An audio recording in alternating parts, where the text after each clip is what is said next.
আসসালামু আলাইকুম এভরিওয়ান। অপরাধ গল্পের 6 নম্বর পার্ট। তো চলো বেশি কথা না কইয়া গল্প শুরু করা যাক।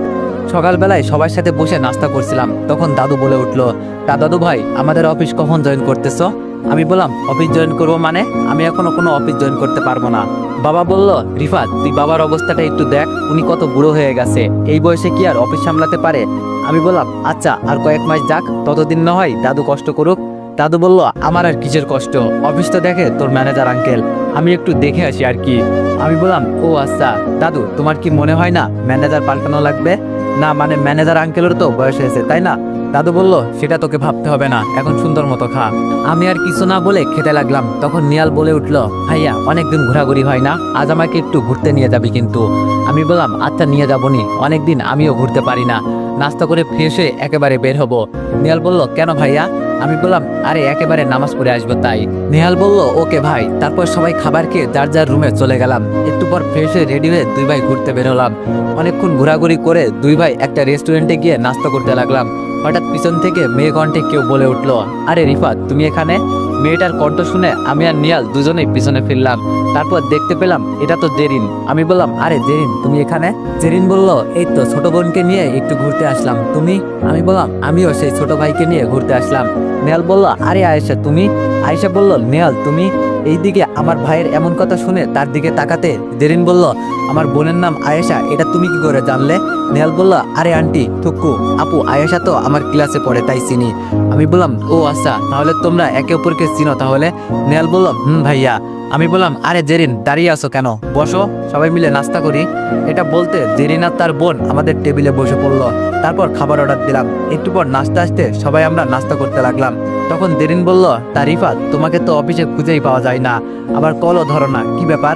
আমি বললাম, আরে ম্যাম আমাকে অনেক চাপে রাখে, তাই পারি না দেখা করতে। জেরিন বলল, কাজের চাপ নাকি অন্য কিছু? আমি বললাম, আরে যা তেমন কিছু না, এমনি দুইটা পোস্ট একসাথে সামলাতে হয়, বুঝতে পারছো? জেরিন বলল, বুঝলাম। তারপর খাওয়া দাওয়া শেষ করলাম। জেরিন তোমরা তাহলে নাস্তা করো, আমরা আসি কেমন, নামাজের সময় হয়ে গেছে। জেরিন বললাম, যাও, আল্লাহ হাফেজ। আমি বললাম, আল্লাহ হাফেজ। আর বিল দিও না তুমি, আমি দিয়ে দিচ্ছি। জেরিন বলল, আরে আরে তুমি কেন দেবে, তোমরা যাও আমি দিব। আমি আর কিছু না শুনে সোজা বিল দিয়ে নিহালকে নিয়ে বের হয়ে গেলাম। নিহাল বলল, ভাই একটা কথা বলবো? আমি বললাম, বল। নিহাল বলল, ভাবি কিন্তু সুন্দর আছে। আমি বললাম, ভাবি মানে কে ভাবি? নিহাল বলল, আরে কি আবার, ওই যে আয়েশার বড় আপু আর কি। আমি বললাম, নেহাল মার খাবি কিন্তু, সে ভাবি হতে যাবে কেন, সে আমার বন্ধু, বুঝলি, এর বেশি কিছু না। নেহাল বললাম, কেমন বন্ধু আমি বুঝি। আমি বললাম, তুই চুপ করবি নাকি কানের নিচে দেবো একটা? নেহাল বললাম, সত্যি কথা বলতে গেলে শুধু মায়ের ধমক দাও তুমি। এটা বলতে আমি নিহালের দিকে রাগি চোখে তাকাতে সে চুপ হয়ে গেল। একটু দূরে যেতে নিহাল আবার বলে উঠলো, ভাইয়া বলছি কি? আমি বললাম, বল কি বলবি? নেহাল বলল, না মানে তুমি যদি জেরিন আপুকে বিয়ে করো তাহলে কিন্তু আমার খরচটা কমে যায়। আমি বললাম, কেমন খরচ কমে যাবে তোর? নেহাল বলল, না মানে তুমি যদি বড়টাকে বিয়ে করো আর আমি যদি ছোটটারে। আমি বললাম, তবে রে ফাজিলের হাড্ডি, এই বলে নেহালের কান ধরে টানতে লাগলাম। নেহাল বলল, ভাইয়া ভাইয়া ছাড়ো, লাগছে তো। আমি বললাম, লাগার জন্যই তো কান বলতেছি, হারামজাদা আর বলবি এমন কথা? নেহাল বলল, না ভাইয়া কমো না, প্লিজ কানটা ছাড়ো ভাইয়া প্লিজ। নেহালের এমন আকুতি মিনতি শুনে কান ছেড়ে দিলাম। তারপর দুই ভাই আর কথা বলতে বলতে মসজিদে গেলাম। জুম্মার নামাজ পড়ে মসজিদ থেকে বের হয়ে বাড়ির দিকে যাওয়া শুরু করলাম।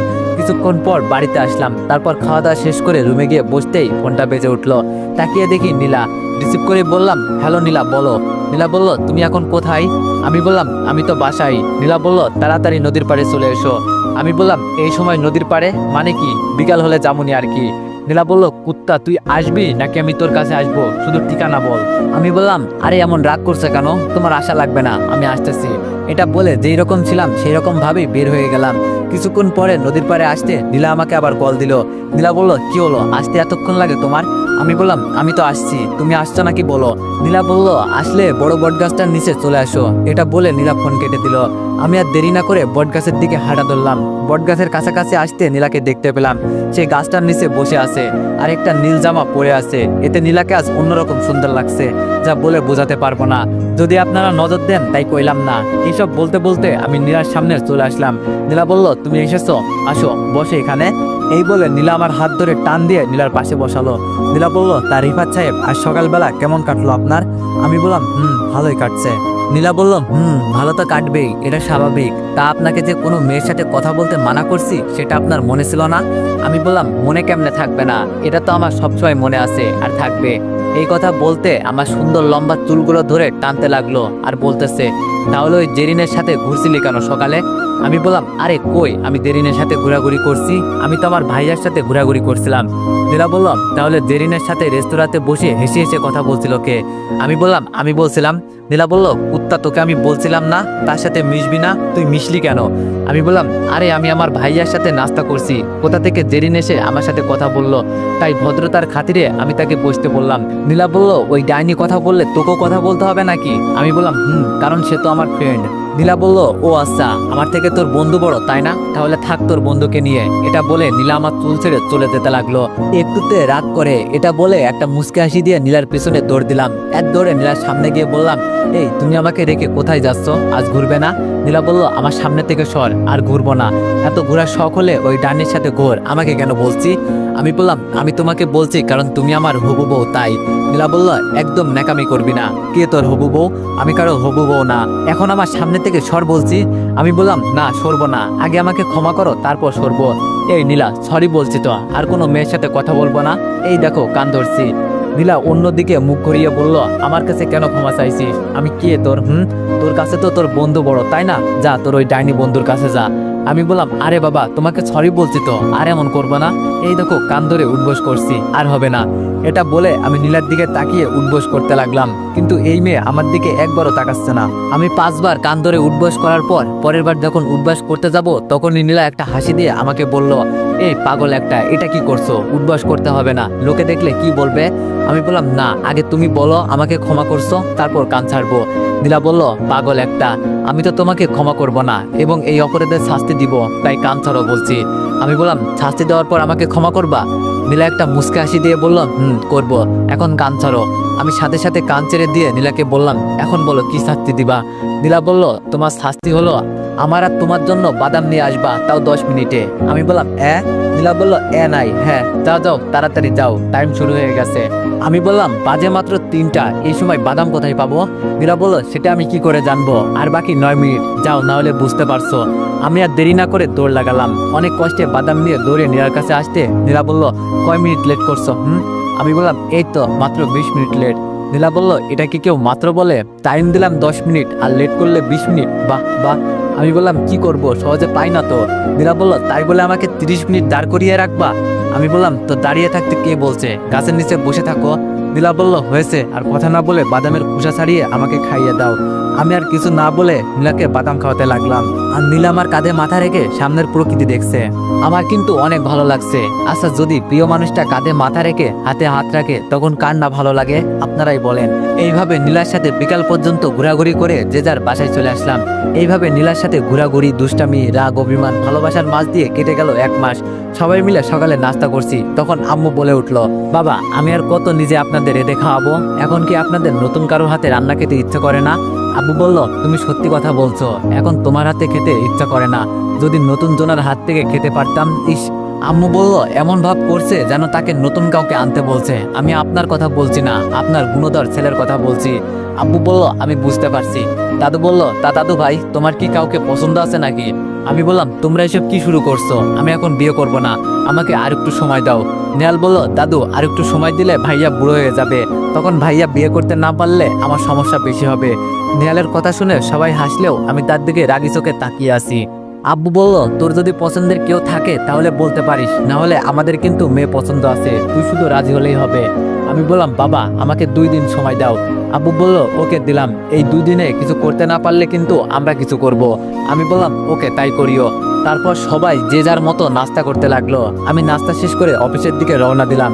আসলে আমি চাইলে নীলার কথা বলতে পারতাম, কিন্তু আগে নীলার কাছে জিজ্ঞেস করতে চাইছি আর কি। তারপর অফিসে গিয়ে কাজ করতে লাগলাম। একটু পর নীলা অফিসে আসতে আমি তার কেবিনে গেলাম। নীলা বলল, কি মিস্টার, কাজ না করে এখানে কেন?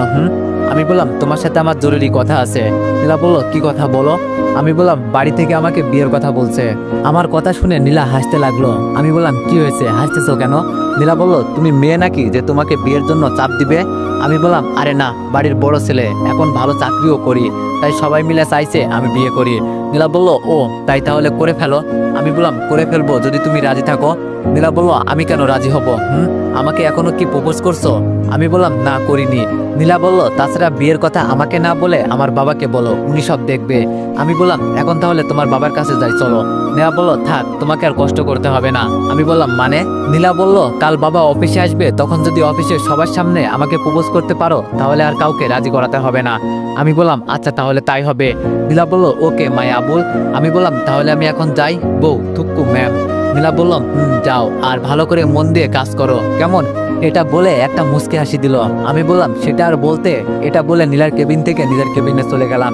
এইদিকে জেরিন আমার দিকে প্রতিদিন এক মায়াভরা দৃষ্টিতে তাকিয়ে থাকে, সেটা আমি একটু খেয়াল করলেও তাকে বুঝতে দিই না। যাই হোক, আমি আমার মতো অফিসে কাজ করতে লাগলাম। এইদিকে রাফি সাহেব মানে নীলার বাবা। হ্যালো, কিরে শুনলাম তুই নাকি আগের 2 মাস এবং এই মাসে চাঁদা দিসনি? রাফি সাহেব বলল না দিইনি এবং দিবও না, তুই কি করতে পারিস দেখবো। লোকটি একটু হেসে বলল আমি কি করতে পারি আর না পারি সেটা তুই ভালো করেই জানিস। তুই কি ভাবছিস নিজের আশেপাশে আন্ডার কভার গার্ড রাখলে তোকে কিছু করতে পারবো না? রাফি সাহেব বলল পারলে করে দেখা। রাফি সাহেব বলল আরে তোকে কিছু করব না, তুই নিশ্চিত থাক, ক্ষতি তো করবো তোর মেয়ের আর মেয়ের হবু জামাইয়ের। রাফি সাহেব বলল মানে? লোকটি বলল মানে খুব সোজা, তোর মেয়ে যাকে ভালোবাসে তাকে আর তোর মেয়েকে মারবো আর তোকে অনুভব করাবো কারো আপনজন হারালে কেমন কষ্ট হয়, সেই কষ্ট আমি আজ 8 বছর ধরে পেয়ে যাচ্ছি। রাফি সাহেব বলল তোকে একটা কথা বলি, নিজের ভালো চাইলে আমার মেয়ের দিক থেকে চোখ সরিয়ে নে, তা না হলে তুই কোথাও উদাও হবি সেটা তুই নিজেও জানবি না। মিস্টার এসকে বলল তুই মনে হয় আমাকে ধমক দিলি? রাফি সাহেব বলল তুই যেটা মনে করিস, আমি জাস্ট সাবধান করলাম। ভাবছিলাম আর একটু সময় নিব, কিন্তু আজকে তোর মেয়ের কবরের জন্য জায়গা কিনে রাখ, তা না হলে পরে কবর দেওয়ার মতো জায়গা পাবি না। এটা বলে এসকে ফোন কেটে দিল। আর এই খবরটা রাফি সাহেব সাথে সাথে কাকে যেন জানিয়ে দিল। ওকে স্যার, আপনি কোনো চিন্তা করবেন না, আপনার মেয়ের দায়িত্ব আমার হাতে, আমি আপনার মেয়েকে সুস্থভাবে বাড়ি পৌঁছিয়ে দিব, এতে আমার যাই হোক না কেন। এটা বলে ফোন কেটে দিল। এইদিকে আমি সন্ধ্যা পর্যন্ত কাজ করে নীলার রুমে গেলাম। আমি বললাম ম্যাম আমার ছুটি লাগতো। নীলা বলল কেন? আমি বললাম বাবাকে নিয়ে ডাক্তারের কাছে যাব। নীলা বলল ও আচ্ছা যাও। আমি বললাম ধন্যবাদ জানু।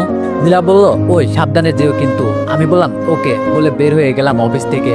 বের হয়ে একজনকে কল দিয়ে বললাম তোরা সবাই তৈরি আছিস তো, মিশন আছে। লোকটি বলল আমরা সবসময় তৈরি আছি, শুধু আপনার অপেক্ষা, ওকে, আর কেউ যেন বাঁচতে না পারে। এটা বলে ফোন কেটে একটা রিক্সা নিয়ে চলে গেলাম আমার বাসায়, যেখানে আমি একা থাকি সেখানে আর কি। বাসায় এসে চিল মোডে গেম খেলতে লাগলাম। এইদিকে নীলা অফিস থেকে বাড়ি ফেরার পথে কয়েকটা গাড়ি তার যাওয়ার রাস্তা আটকিয়ে ফেললো। এতে নীলা খুব বিরক্ত হয়ে গাড়ির হর্ন বাজাতে লাগলো, কিন্তু গাড়িগুলো সরার নাম গন্ধ নেই। এইদিকে নীলা ভয়ে গাড়ি থেকে বের হতে পারছে না, কারণ তার উপর আরো 2 বার অনাকাঙ্ক্ষিতভাবে অ্যাটাক হয়েছে। তাই নীলা সেই দিক দিয়ে না গিয়ে অন্য রাস্তা দিয়ে যাওয়ার জন্য গাড়ি ঘোরাতে যাবে, তখন দেখতে পেল পিছনে কোথা থেকে 2টা গাড়ি এসে রাস্তা ব্লক করে দিছে। এটা দেখে নীলা ভয় পেয়ে গেল। তার এখন মনে হচ্ছে এখানে ভয়ঙ্কর কিছু ঘটতে যাচ্ছে, তাও তার সাথে। নীলা এখন কি করবে বুঝতে পারছে না। সামনে পিছনে রাস্তা ব্লক, নেমে পালাতে গেলে আরো আগে ধরবে, কি করবে এখন? এইসব ভাবতে ভাবতে নীলা দেখতে পেল গাড়ি থেকে 10-12 জন লোক বেরিয়ে আসতেছে। তাদের হাতে আছে আধুনিক ভয়ঙ্কর অস্ত্র। এইসব দেখে নীলা ক্রমশ হার্টবিট বাড়তে থাকে। এই বুঝি প্ল্যানটা গেল। নীলা দেরি না করে তার বাবাকে কল দিতে মোবাইলটা বের করে কাপা কাপা হাতে। নীলা তার কাপা কাপা হাতে তার বাবাকে কল দিতে তার বাবা কল রিসিভ করতে নীলা বলল হ্যালো বাবা। রফিক সাহেব বলল মা বল। নীলা বলল বাবা এখানে।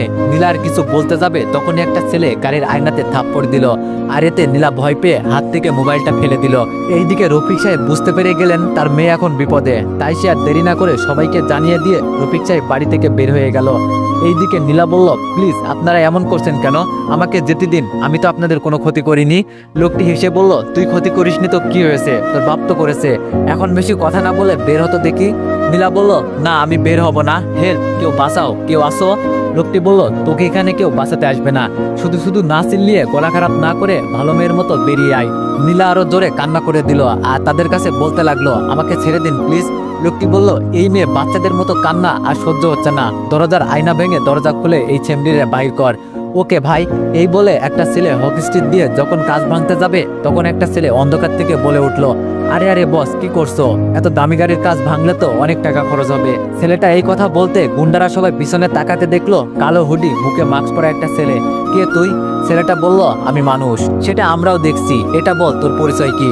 ছেলেটা বলল আমার পরিচয় জেনে কি করবি, এমনিতেও তোরা তো আর বাঁচবি না, তাই পরিচয় না জানাই ভালো।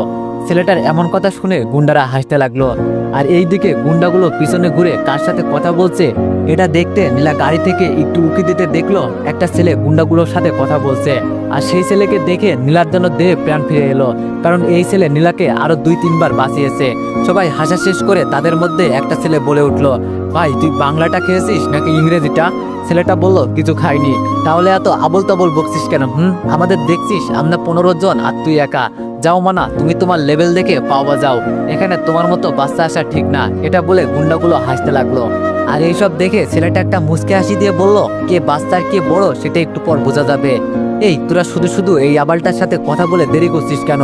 তোরা 3 জন গিয়ে মেয়েটাকে ধরে আন, আর আমরা এটার পিনিক ছাড়াচ্ছি।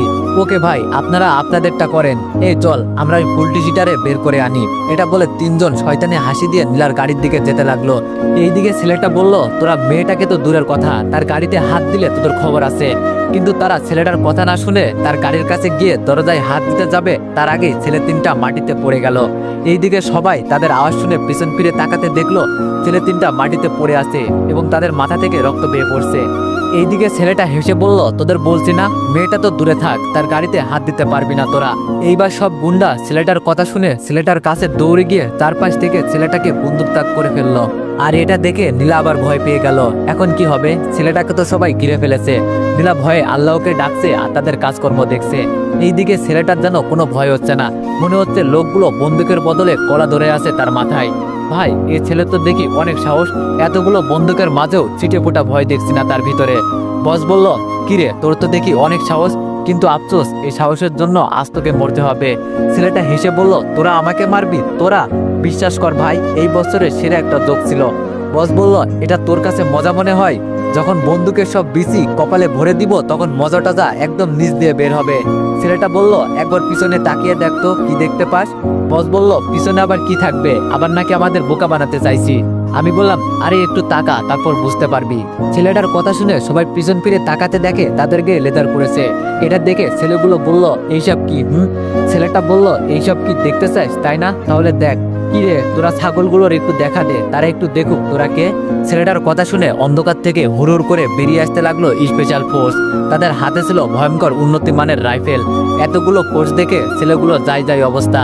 সাথে সাথে গুন্ডাগুলো বন্দুক নিচে ফেলে দিয়ে ছেলেটার পায়ে পড়ে গেল। ভাই ভাই, আমাদের মাফ করে দেন, আমাদের ভুল হয়ে গেছে, এই ভুল আর হবে না। ছেলেটা বলল, তোদের কোনো ক্ষমা নেই, এমনিতেই অনেক রাত হয়ে গেছে, ঘুমাতে হবে। এই তোরা কি দেখছিস? এই কুত্তাকে ছাড়া বাকি সবাইকে নিয়ে আদর কর। এটা বলতে ফোর্সের সৈনিকরা তাদের লিডারকে ছাড়া আর বাকি সবাইকে টানতে টানতে নিয়ে যেতে লাগলো। আর তারা আপত্তি মিনতি করতে লাগলো, কিন্তু কে শোনে কার কথা? তারা ছাগলগুলো থুক্কু গুন্ডাগুলোকে কোথায় যেন নিয়ে চলে গেল। এইদিকে গুন্ডাদের ধরে নিয়ে যেতে দেখে নীলা খুশি হয়ে গেল আর ছেলেটাকে ধন্যবাদ দেওয়ার জন্য গাড়ি থেকে নামতে লাগলো।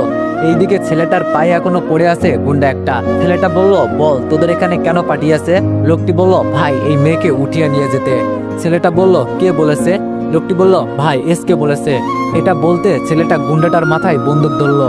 লোকটি বলল, ভাই ভাই আপনার দোহাই লাগে, আমাকে মারবেন না, আমি তো আপনাকে সব বলে দিয়েছি। ছেলেটা বলল, আমি যখন সব জেনে গিয়েছি তখন তোকে বাঁচিয়ে রেখে আর কি করব? এমনিতেও তোকে এসকে মেরে ফেলবে, তাই আমি তোকে মেরে ফেলছি, কেমন? লোকটি বলল, না ভাই আপনি এটা করতে পারেন না। ছেলেটা বলল, আমি এটাই করব। ছেলেটা এই কথা বলতে যেই না গুন্ডাটাকে শুট করতে যাবে তার আগে গুন্ডাটা কোথা থেকে যেন ব্লেড দিয়ে ছেলেটার বন্দুকটাকে হাতের কবজিতে টান দিল। সাথে সাথে ছেলেটার হাত থেকে বন্দুকটা পড়ে যেতে গুন্ডাটা দৌড়ে পালালো। এইদিকে ছেলেটা সামান্য কাটলেও প্রচুর রক্ত বেরোচ্ছে। আর এটা দেখে নীলা দৌড়ে ছেলেটার কাছে চলে আসলো। নীলা বলল, এ কি, আপনার হাত থেকে প্রচুর রক্ত বেরোচ্ছে। এটা বলে নীলা তার উন্নাস ছেড়ে ছেলেটার হাত বেঁধে দিতে লাগলো। ছেলেটা বলল, এই এটা কি করছেন? এটা সামান্য কাটা, আমার কিছু হবে না। নীলা বলল, আপনি চুপ থাকেন একদম, আমাকে আমার কাজ করতে দেন। এটা বলতে ছেলেটা চুপ হয়ে গেল আর নীলার দিকে একদিনে তাকিয়ে থাকলো। হঠাৎ ছেলেটার ধ্যান ব্যাঘাত ঘটিয়ে নীলা বলে উঠলো, আচ্ছা আপনি কে যে আমার যখন বিপদ হয় তখন আপনি আমাকে বাঁচাতে চলে আসেন? ছেলেটা বলল, আপনার বিপদে না, আমি সবার বিপদে যাই, বুঝলেন? নীলা বলল, ও আচ্ছা, আমি কি আপনার মুখ দেখতে পারি? ছেলেটা বলল, না না, এটা সম্ভব না। নীলা বলল, প্লিজ প্লিজ প্লিজ একটিবার আপনার মুখটা দেখবো। ছেলেটা বলল, এটা সম্ভব না। নীলা বলল, আচ্ছা আপনার নামটা বলবেন? ওই যে আপনার আব্বু আপনাকে নিতে এসে গিয়েছে, যান, এখন আপনি নিরাপদ। এটা বলে ছেলেটা কোথাও যেন হারিয়ে গেল। এইদিকে নীলার বাবা নীলার কাছে এসে বলল, কিরে মা, তুই এখানে এত রাতে রাস্তার মাঝে একা দাঁড়িয়ে আছিস কেন? নীলা তার বাবার কথা শুনে দৌড়ে গিয়ে নীলা তার বাবাকে জড়িয়ে ধরে কান্না করে দিল। রফিক সাহেব বলল, কিরে মা, কি হয়েছে? সব জেনেও না জানার ভান করে বলল, তারপর নীলা কান্না করতে করতে তার বাবাকে সব খুলে বলল। রফিক সাহেব বলল, তার ছেলেটা কোথায়? আমি ছেলেটাকে একটা ধন্যবাদ দিতে চাই। নীলা বলল, বাবা, ছেলেটা তোমার আশা দেখে কোথাও যেন হারিয়ে গেল। রফিক সাহেব বলল, ও আচ্ছা মা, এখানে আর দাঁড়িয়ে থাকা ভালো হবে না, চল আমরা বাসায় যাই। ড্রাইভার চাচা, আপনি নীলার গাড়িটা নিয়ে যান, আমি নীলাকে নিয়ে আসছি। ড্রাইভার বলল, ওকে স্যার, আমি নিয়ে যাচ্ছি। তারপর রফিক সাহেব নীলাকে নিয়ে বাসায় চলে গেল। সকালবেলায় ফ্রেশ হয়ে সুন্দর করে রেডি হয়ে বাসা থেকে বের হয়ে অফিসে যেতে লাগলাম। কিছুক্ষণের মধ্যে অফিসে পৌঁছে গেলাম। অফিসে ঢুকতে দেখি অফিসটা সুন্দরভাবে সাজানো হয়েছে। আমি প্রথমে ভাবছিলাম আমার জন্য এইসব করছে, কিন্তু একজনের থেকে জানতে পারলাম আজ নাকি অফিসটার 10 বছরের প্রতিষ্ঠা বার্ষিকী। এটা শুনে হাসবো নাকি কান্না করব বুঝতে পারছি না। জন্মবার্ষিকী, মৃত্যুবার্ষিকী, বিবাহ বার্ষিকী এইসব শুনেছি, আজ প্রথম প্রতিষ্ঠা বার্ষিকী শুনলাম। এইসব ভাবতে ভাবতে দেখলাম নীলা স্টেজে উঠে মাইক হাতে নিয়ে বলতে লাগলো, সম্মানিত আমাদের অফিসের কর্মরত সিনিয়র জুনিয়র কর্মকর্তাদের সবাইকে আমার পক্ষ থেকে জানাই অনেক অনেক শুভেচ্ছা। আপনাদের অক্লান্ত পরিশ্রম এবং মেধার মধ্য দিয়ে আমাদের কোম্পানিটা এই 10 বছরে অনেক এগিয়ে নিয়ে গেছেন। আশা করি এইভাবে আরো এগিয়ে নিয়ে যাবেন। এইভাবে আরো অনেক কথা বলতে থাকলো, কিন্তু আমার সেই দিকে কোনো খেয়াল নেই। আমি তাকিয়ে আছি নীলার দিকে। আজ নীলা কালো একটা শাড়ি পরেছে, মুখে হালকা মেকআপ, লম্বা কালো চুলগুলো ছেড়ে দিয়েছে। তাকে দেখতে মায়াবী পরী রাজকন্যার মতো লাগছে। এইদিকে নীলা বলতে লাগলো, আপনারা হয়তো জানেন এখানে আজ এত আয়োজন কিসের, তবে এত আয়োজনের মধ্যেও এই অনুষ্ঠানটা আমার জন্য স্পেশাল। সবাই বলে উঠলো, কি ম্যাম? নীলা বলল, সবাই জানতে পারবেন, তবে আব্বু আগে কেকটা কেটে নিক, তারপর নয় জানবেন। বাবা, আর দেরি করিও না, কেকটা কাটো, আর আপনারা সবাই এখানে চলে আসেন। এইদিকে নীলার বক্তব্য শেষ হতে আমার ঘোর কাটলো নীলার ধাক্কাতে। কি মিস্টার, এইভাবে হা করে কি ভাবছেন? নীলার এমন কথা শুনে কি বলবো বুঝতে পারছি না। আমি বললাম, কই কিছু না, ভাবছি আমার বউটা এত সুন্দর করে বক্তব্য দিতে পারে, সেটা আগে জানতাম না। নীলা বলল, শুধু বক্তব্য চোখে পড়লো, মনে হয় আর কিছু পড়লো না? আমি বললাম, কি বলছো? নীলা বলল, না কিছু না। আচ্ছা এখন বলো তো আমাকে কেমন লাগছে? আমি বললাম, মাশাআল্লাহ, অনেক সুন্দর লাগছে। নীলা বলল, বলার পর চোখে পড়লো, এতক্ষণ নজরই গেল না। আমি বললাম, আচ্ছা তুমি বিড়বিড় করে কি বলছো, যা বলার জোরে বলো। নীলা বলল, জোরে বলতে পারবো না, এখন চলো বাবা কেক কাটবে, সেখানে চলো। আর কাল কি করতে বলছি মনে আছে তো? আমি বললাম, আরে এটা কি করে বলি বলো তো, আমার সব মনে আছে।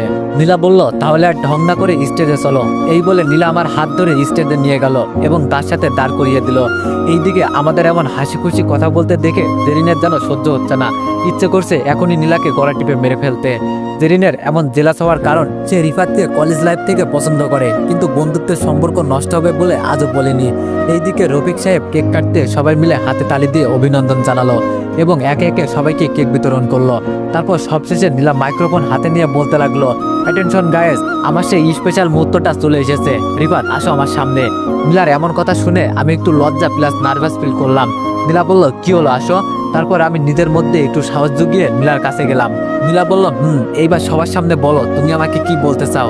এটা বলতে আমি একবার সবার দিকে তাকালাম। নীলা বলল, কি হলো? আমি বললাম, বলছি। এটা বলে আমি পকেট থেকে একটা আংটি বের করে হাঁটু করে বসে নীলাকে বলতে লাগলাম। তো এভরিওয়ান, নেক্সট পার্টের জন্য অপেক্ষা করো, আর সবাই একটু বেশি বেশি কমেন্ট করে দিও। ধন্যবাদ।